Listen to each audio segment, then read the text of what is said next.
नमस्कार, स्वागत है आपका आवाज़ के इस खास प्रोग्राम मार्केट मेंटर्स में। आज जो हमारे साथ खास मेहमान है उनका नाम है बसंत माहेश्वरी जी, जो बसंत माहेश्वरी वेल्थ एडवाइजर्स एलएलपी के पोर्टफोलियो मैनेजर हैं, साथ ही ऑथर भी हैं, किताब भी लिखी इन्होंने और बहुत दुनिया भर में घूमते रहते हैं। अमेरिका में जाते हैं, ब्रिटेन में जाते हैं, तो अनुभव जो होता है वो हमारे साथ वो शेयर करते हैं, क्योंकि मार्केट में कहा जाता है कि किताबें पढ़ने से उतना ज्ञान नहीं आता जितना आपको घूम के चैनल चेक के थ्रू और अनुभव से आता है। तो मेरा पहला सवाल है कि मार्केट में इतना कुछ चल रहा है, लोग सुबह उठ के एसजीएस निफ्टी देखते हो, फिर अपना हो सकता है कि बीपी भी चेक करते हैं, ये ऊपर नीचे क्यों हो रहा है रोज रोज। कैसे आप लोग कैसे करते हैं? नहीं, हम भी आम आदमी की तरह ही है। पोर्टफोलियो गिरता है तो कोई पूछता है क्या हाल है, हम बोलते बैंड बजी हुई है। अच्छा। क्योंकि अगर आप शेयर बाजार घट रहा है तो उस समय आप खुश नहीं रह सकते। अगर आप रियली शेयर बाजार के अंदर हैं तो अगर आप खुश हैं उस समय ही कर रहे हैं, मतलब कि या तो आपका उतना इन्वेस्टमेंट नहीं है और या आप उसको लेकर सीरियस नहीं है। तो पहली बात है कि मार्केट घटता है तो सबको खराब लगता है। इतना खराब नहीं लगे कि घटे हुए बाजार में शेयर छोड़ दे।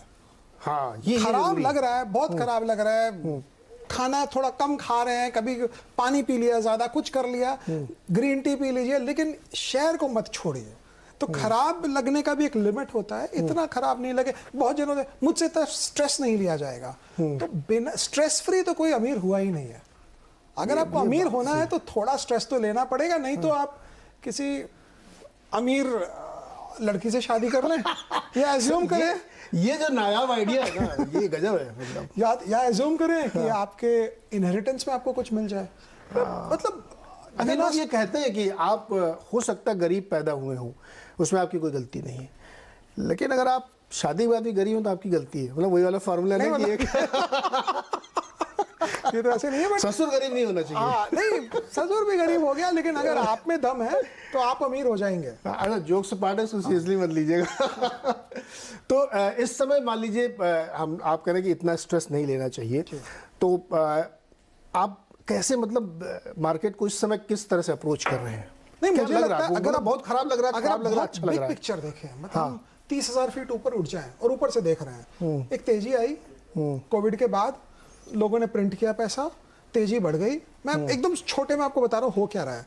इन्फ्लेशन आया, लोगों ने बोला भाई इन्फ्लेशन रोको रोको रोको, रिसेशन आ जाए, 2 क्वार्टर आ जाएगा, 2 क्वार्टर के लिए रिसेशन आ जाएगा, इंटरेस्ट रेट बढ़ जाएंगे, उसके बाद क्या, यही फेड आकर इंटरेस्ट रेट काटेगा, फिर तेजी वापस स्टार्ट होगी। लेकिन क्योंकि हम हर एक दिन इतना इन्वॉल्व हो जाते हैं उस दिन के साथ, हमें लगता है ये मंदी हर वक्त के लिए है या ये तेजी हर वक्त के लिए। हम लोग सब करते हैं, मैं भी करता हूँ ऐसे ही। लेकिन अगर आप बिग पिक्चर देखेंगे तो मुझे लगता है अगले साल अच्छी तेजी आएगी और शायद वो तेजी स्टार्ट भी हो गई है, क्योंकि रिसेशन में अमेरिका अपनी इकोनॉमी को नहीं रख सकता है। अमेरिका चाइना नहीं है, अमेरिका रशिया नहीं है, अमेरिका डेमोक्रेसी है जहां पे वोट मिलता है इकोनॉमी पे, इन्फ्लेशन पे और गैस के क्या प्राइस है उसके ऊपर।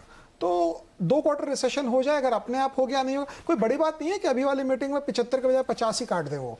ये भी हो सकता है। कोई बड़ी बात, उनका ऑब्जेक्टिव क्या है? ऑब्जेक्टिव है रिसेशन लाना। रिसेशन लाना ऑब्जेक्टिव नहीं है, उनका ऑब्जेक्टिव है डिमांड तोड़ना, क्योंकि सप्लाई तो हम क्रिएट कर नहीं पा रहे हैं एज अ फेडरल रिजर्व। तो क्या है भाई, डिमांड तोड़ दो। तो आपने कोई डिमांड अपने आप टूटे, मैं तोड़ूं, कोई भी तोड़े, बात हो गई ना खत्म, फिर तो क्या है। तो मुझे लगता है कि ये एक पासिंग फेज है, इसके बाद फिर इंटरेस्ट रेट कट होंगे, फिर थोड़ा सा मोमेंटम आएगा और चलता रहेगा ऐसे। कुछ लोग कह भी नहीं कि हो सकता है 23 की शुरुआत से ही रेट कट का फिर दौर शुरू हो जाए। करना पड़ेगा ना, बिकॉज 24 में वहाँ इलेक्शन है।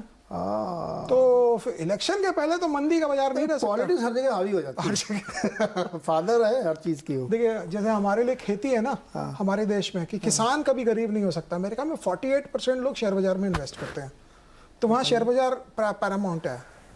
भारत में जो है ना, किसान गरीब नहीं हो सकता, होना भी नहीं चाहिए। वैसे वहाँ पे शेयर बाजार वाले नहीं हो सकते। 48% लोग इन्वेस्टेड है, बताइए कैसे गरीब हो सकते हैं। तो सर ये बताइए कि अब क्या बॉटम बन गया यहाँ पे, लोग खरीदारी शुरू कर दिया आपने? नहीं, बॉटम तो मुझे लगता है कि ढूंढना भी नहीं चाहिए। नहीं, आपको पता ही नहीं चलेगा।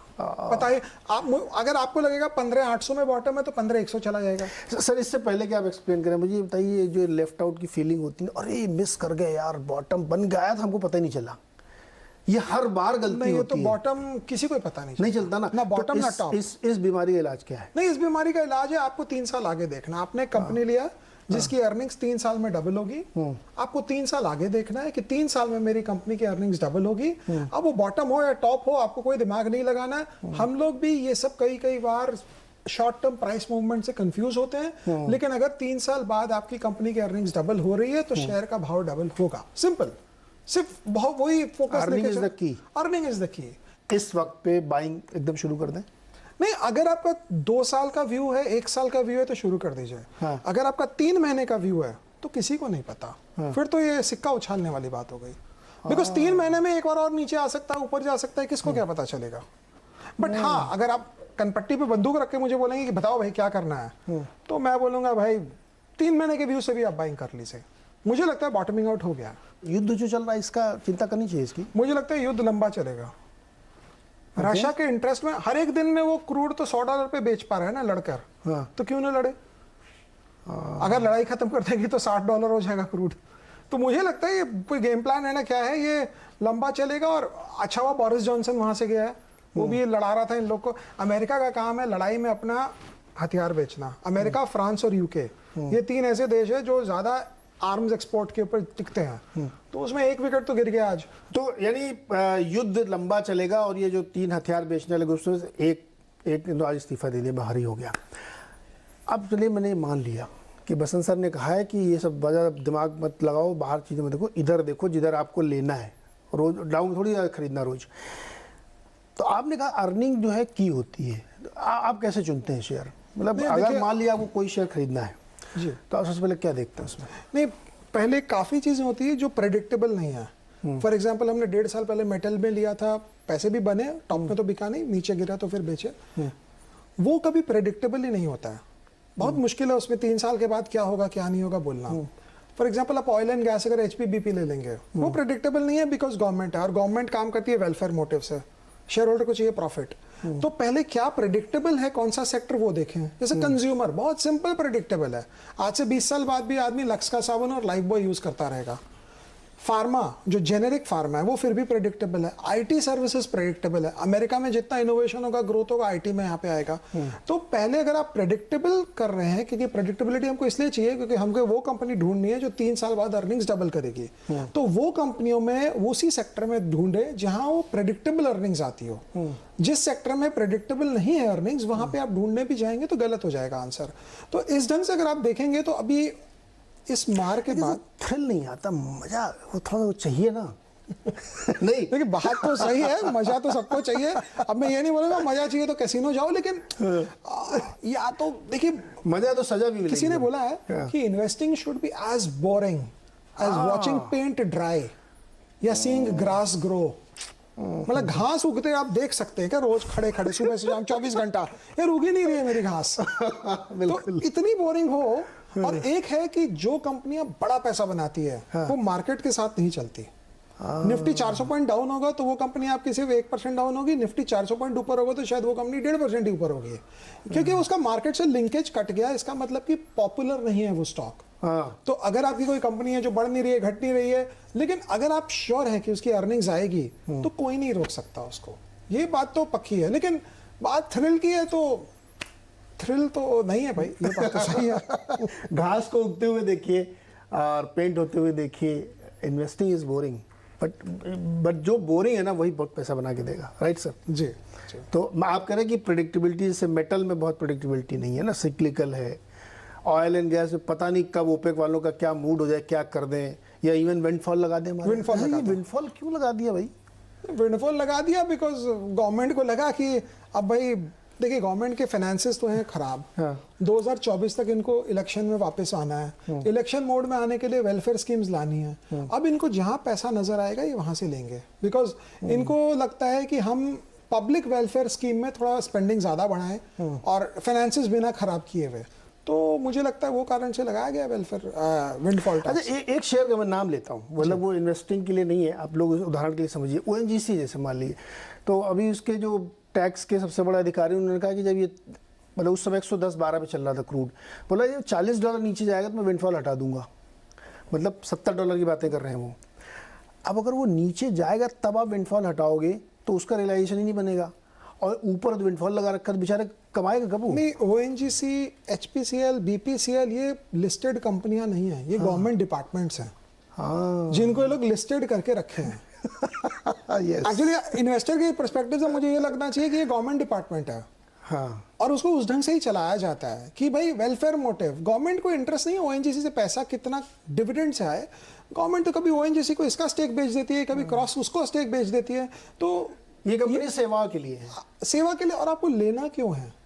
हाँ, मतलब लेना क्यों लेना है ओएनजीसी आपको? इतने 500 कंपनियां लिस्टेड है, इतनी मोटी मोटी कंपनियां, क्यों आपको जाके उसी ओएनजीसी में लेना है जहां कल को कोई गवर्नमेंट कोई भी न्यूज निकाल दे? आप वो कंपनियां लीजिए ना जहां प्रेडिक्टेबिलिटी है, वही वाली बात है ना कि जहां कुछ भी अचानक नहीं हो सके। तो मुझे लगता है फिर ठीक है। बट ये सब कंपनियों में प्रॉब्लम तो आएगी आज। अच्छा, प्रॉब्लम नहीं भी आएगा ना वाजपेयी जी, होएगा क्या? ये अर्निंग्स भी दिखा देंगे ना, इनको पीई एक्सपेंशन नहीं मिलेगा, बिकॉज मार्केट हर वक्त डरा हुआ रहेगा। भाई आज मैं इसको 5 के बजाय 20 का पी दे दूं तो कल पता नहीं फिर कौन सा इंजेक्शन लगेगा इसको। तो इसको पी एक्सपेंशन नहीं मिलेगा, ईपीएस जो भी दिखा दे। एक कंपनी है सर, वो नाम लेने की जरूरत नहीं, लोग जानते हैं, 2 से कम के मल्टीपल पे है, बुक इतनी बड़ी है, इतना 15% का डिविडेंड, कोई छू नहीं रहा उसको। और ये आप सही कह रहे, विभाग है वो सरकारी नहीं, मतलब छुएगा नहीं ना, बिकॉज ये अच्छा। प्लस एक और बात है कि फॉर एग्जांपल मैं आपको एक और स्टॉक बोलता हूँ, जैसे एनएमडीसी। हाँ एनएमडीसी उसके अंदर स्टील प्लांट है, ये है। तो हम जब सम ऑफ पार्ट करते हैं ना, लगता है बहुत अच्छा है, ये वैल्यू। बट वैल्यू वही लीजिए जो 2 साल बाद वैल्यू नहीं रहे। अगर आपने ऐसा वैल्यू स्टॉक लिया जो 3 साल बाद भी वैल्यू स्टॉक है, तो आप पैसा नहीं बनाएंगे। आपको पैसा उसी स्टॉक में बनेगा जो आज वैल्यू है और 3 साल बाद वैल्यू नहीं रहे। बिकॉज जो वैल्यू नहीं रहेगा, और वैल्यू क्यों नहीं रहेगा, उसके लिए कैटलिस्ट चाहिए। क्या कैटलिस्ट आएगा जो बाजार को समझाएगा कि अब इसको वैल्यू स्टॉक मत रखो, इसको महंगा करो। तो आप सस्ता स्टॉक तभी ठीक है। सर, आप वैल्यू स्टॉक लेते हैं कि ग्रोथ स्टॉक लेते हैं? हम तो ग्रोथ लेते हैं। ग्रोथ लेते हैं। हमने जब जब वैल्यू लेने की चेष्टा की है, तब हम रिटायर हर्ट हुए हैं। वो चक्कर में आ जाते हैं कभी, उस ढंग से पैसा बनता नहीं। वो लगता है इतना बना, ऊपर से छूट जाता है, नीचे से थोड़ा हट के आता है। तो रियल पैसा जो बड़ा ट्रेंड जो होता है, मैंने अपनी लाइफ के पैसे ग्रोथ में बनाए हैं। ग्रोथ में प्रेडिक्टेबल है, आपको पता है अगले 10 साल तक क्या होगा, अगले 5 साल तक क्या होगा। तो वो टाइप की कंपनियां लेना ज्यादा अच्छा है। अच्छा, जिसकी मैं बात करूँ पीएफसी है, मैं बता ही देता हूँ लोगों को बहुत सस्ते में है। बट जो सर कह रहे हैं ना कि ये सरकारी कंपनियों में ना पता नहीं कब क्या हो जाए। तो सर आप ये बताइए कि आप ग्रोथ स्टॉक लेते हैं और अच्छी क्वालिटी देखते हैं, अर्निंग देखते हैं, तो हमें बताइए कि लेना क्या लोगों को, मतलब क्या सेक्टर ढूंढे, कैसे, कहाँ आपकी नज़र रहती है? नहीं, अगले 2 साल तक डॉलर जो है वो स्ट्रांग रहेगा ग्लोबली और इंडिया के अगेंस्ट में ज्यादा। तो आईटी सर्विसेज ऊपर से बहुत पिटे हुए हैं। अगर आप देखेंगे सब 1-1 साल पुराने पीई मल्टीपल पे पहुंच गए हैं। जो पी एक्सपेंशन इनका हुआ था सब वाले लेवल पे, हाँ नहीं 20 के लेवल, 20-21 के लेवल पे पहुंच गए, प्राइस अर्निंग्स के हिसाब से, भाव के हिसाब से नहीं, प्राइस अर्निंग। तो जो इनका पी एक्सपेंशन हुआ था वो पीछे चला गया है। अमेरिका में अगर इनोवेशन होना है, जो होएगा, तो ये आईटी सर्विसेज इंडिया से जो कंपनियां ये अच्छा करेगी। तो ये एक आपका सेगमेंट हो गया। बैंकिंग फाइनेंशियल सर्विसेज में बहुत मुश्किल है। फॉर एग्जांपल अगर आप बैंकिंग में ले रहे हैं तो जैसे बजाज फाइनेंस है, रिकमेंडेशन नहीं है, जस्ट आपको बता रहा हूँ। तो ये स्टैंडर्ड 15, 17, 18, 20% अगले 5-7 साल तक करता रहेगा। इसमें कोई प्रॉब्लम ही नहीं है। ऊंच नीच होएगा, प्रॉब्लम होएगी, बट निकल पड़ेंगे। बिकॉज छोटे टिकट के लोन देते हैं 30, 40, 50 हजार के, तो वैसे काम चलता है। लेकिन अगर आप बैंकिंग, आप एसबीआई लेंगे तो एसबीआई को अच्छा करने के लिए पूरे हिंदुस्तान को अच्छा करना है। बिकॉज एसबीआई का ब्रांच हर जगह है। तो आपको पूरे हिंदुस्तान को अच्छा करेंगे तो ऐसे ही आप अच्छे हो जाएंगे, बिकॉज सारा मार्केट बढ़ जाएगा। तो अगर आप स्पेसिफिक ले रहे हैं तो आप ऐसी कंपनियां चुने जिनको अच्छा करने के लिए पूरे इंडिया शायद अच्छा नहीं भी करे तो भी आपकी कंपनी अच्छी कर जाए। तो इस एंगल से देखना चाहिए। तो ये एंगल से अगर आप देखेंगे तो बैंकिंग फाइनेंशियल से 2-4 ले लिए, 1-2 कंज्यूमर से ले लिए, तो ये इस हिसाब से आप पोर्टफोलियो बना के रखें। लेकिन वही वाली बात है, ये सब आप किसी को बोले बजाज यार वो तो ऑलरेडी बढ़ चुका है। अच्छा, ये करते करते उसने कभी लिया ही नहीं शेयर, ये तो ऑलरेडी बढ़ चुका है। फॉर एग्जाम्पल किसी को आप बोले टाइटन ले लो, मुझे भी महंगा लगता है वैसे अभी, लेकिन कोई बोलेगा ये तो ऑलरेडी बढ़ चुका है। लेकिन अगर आपका 10 साल का व्यू है तो क्या बढ़ा क्या घटा? जब 10 साल में 5 गुना हो रहा है पैसा, तो कुछ बढ़ा नहीं कुछ घटा नहीं। वैसे ये आपका सही है। अच्छा, एक अपने कहा डॉलर से कनेक्ट करिए, छोटे छोटे पॉकेट में जो ग्रोथ करने वाले पूरे भारत को चलाएगा, वो वाली कंपनी से दूर रहने का, वो मतलब अच्छे, ऐसा बुरा नहीं है, लेकिन वो हमारे लिए बहुत, जैसे आईसीआईसीआई बैंक पूरा इंडिया कॉर्पोरेट सेक्टर अच्छा करेगा तो आईसीआईसीआई अच्छा करेगा। आपको इतना ब्रॉड बेट क्यों लेना है इंडिया के ऊपर? तो उस ढंग से आपको देखना है कि हमारी कंपनियां छोटी हो, स्पेसिफिक लोकेशन में काम करे तो ज्यादा अच्छा है, बजाय कि हम पूरे इंडिया के ऊपर बैठ करके रखें कि पूरा इंडिया अच्छा करे तो ही मेरी कंपनी अच्छी करे। यहाँ पे एक छोटा सा ब्रेक लेंगे और ब्रेक के बाद जब वापस आएंगे ना तो बसंत सर से ये पूछेंगे कि उनकी टॉप पसंद है क्या।